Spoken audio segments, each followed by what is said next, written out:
Buenas tardes, doctor. Buenas tardes, compañeros. En esta ocasión les voy a explicar el síndrome de insuficiencia suprarrenal, pero nos vamos a basar en la enfermedad de Addison. La insuficiencia suprarrenal es un trastorno que ocurre cuando las glándulas suprarrenales no producen la cantidad adecuada de hormona mineralocorticoide o glucocorticoide, o también puede ser ambas, que necesita el cuerpo produciendo unos signos y síntomas que veremos más adelante. Ahora, para poder entender cómo funciona normalmente la glándula, sabemos que la glándula funciona en base a un eje, que es CRH, que es la hormona hipotalámica liberadora de corticotropina, como vemos en la imagen, que estimula la ACTH. La ACTH estimula cortisol y cortisol hace un feedback negativo para que la hipófisis y hipotálamo ya no produzcan estas dos. Eso sería lo normal. Ahora, en la insuficiencia suprarrenal tenemos dos instancias. Como punto número 1 tenemos es que la glándula no funcione, lo cual no produce cortisol o está disminuido. Y como está disminuido, no puede hacer un feedback negativo. Entonces, la ACTH y CRH estarían aumentadas. Como punto número 2 tenemos que la glándula esté bien, pero el problema sea en la hipófisis. Este no produce ACTH, no estimula la glándula y por consiguiente no produce los niveles adecuados de hormona. Podemos dividirla en insuficiencia suprarrenal primaria porque el problema está en la glándula o secundaria porque el problema está en la hipófisis, pero nosotros nos vamos a centrar en la primaria. Primaria o también llamada la enfermedad de Addison. La enfermedad de Addison puede ser ya que un 30 o 40% está generado por una afección suprarrenal, que es un trastorno autoinmune donde se generan anticuerpos que dañan la glándula. Y solo cuando se daña el 90% de la glándula aparecen los síntomas. Entonces imaginemos la gravedad de esta enfermedad. También entre otras causas tenemos que el 60 o 70% sea por un síndrome poliglandular inmune, es decir, hay más anticuerpos que atacan otras glándulas. Esto podría ser lo más común. Pero también tenemos entre otras causas que pueden dañar la glándula sería por una tuberculosis, hemorragias ya sea por cirugías, traumas, el virus del VIH, hongos, infiltración, el ketoconazol. El ketoconazol es un inhibidor de la estrogénesis que puede generar este efecto también. La enfermedad de Addison se caracteriza porque es una glándula insuficiente, así como podemos ver en la imagen, con un 90% de daño. Los signos y síntomas que van a caracterizar al paciente son la astenia, que es muy marcada. Hay un antes y un después de cada paciente en esta enfermedad, la baja de peso y sobre todo la hiperpigmentación. Dentro de las manifestaciones clínicas de esta enfermedad tenemos que el paciente presenta náuseas, vómitos, constipación, en la mujer una hipomenorrea o amenorrea, en el varón una disfunción sexual eréctil. No podemos olvidar, muy importante, las 3A: astenia, anorexia y adelgazamiento. También la hiperpigmentación y el hipoaldosteronismo.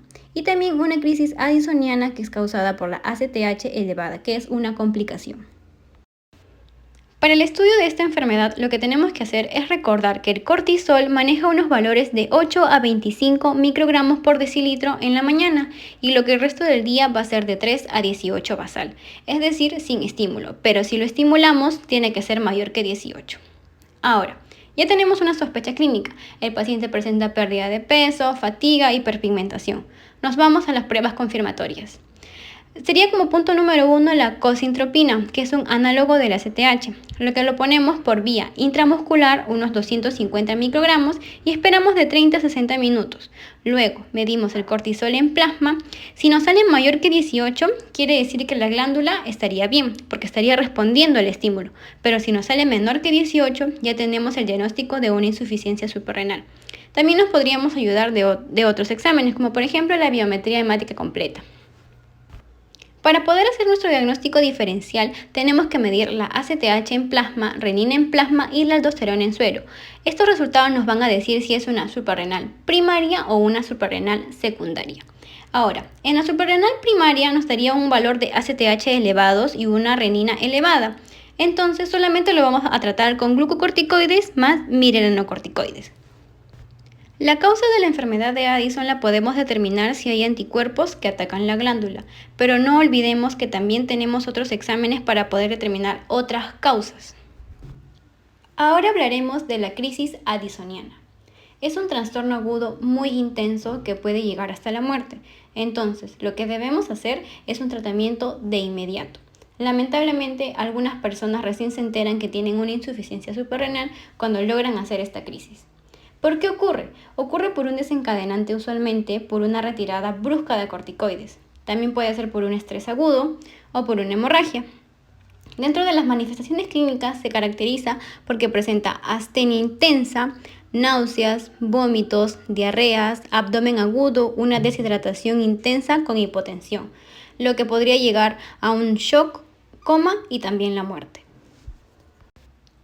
Para el tratamiento lo que tenemos que hacer es una rehidratación de inmediato con 1 litro de solución salina. También tenemos que reponer los glucocorticoides y mineralocorticoides. Para los glucocorticoides tenemos un bolo de hidrocortisona, ya sea de 100 a 200 miligramos por 24 horas por goteo o inyección. Sabemos que la hidrocortisona cumple las dos funciones de glucocorticoides y mineralocorticoides. Pero a medida de que la dosis va disminuyendo, cuando la hidrocortisona sea menor que 50, ya no cumple la función de mineralocorticoides. Es ahí cuando que tenemos que suplir con fluocortisona de 100 a 200 miligramos. Para el tratamiento crónico de estos pacientes, lo que tenemos que hacer es suplir la función de los glucocorticoides y mineralocorticoides de por vida. Para los glucocorticoides tenemos que dar de 15 a 25 microgramos de hidrocortisona, ya sea BIT o TIT, es decir, 2 veces al día o 3 veces al día. Pero al menos la mitad debe ser ingresado en la mañana. ¿Por qué? Porque tenemos que seguir igualando el ciclo regular del cortisol. También tenemos que doblar las dosis si el paciente se hospitaliza o si queda embarazada. También dar 100 miligramos en trauma, en una cirugía o si presenta vómitos prolongados.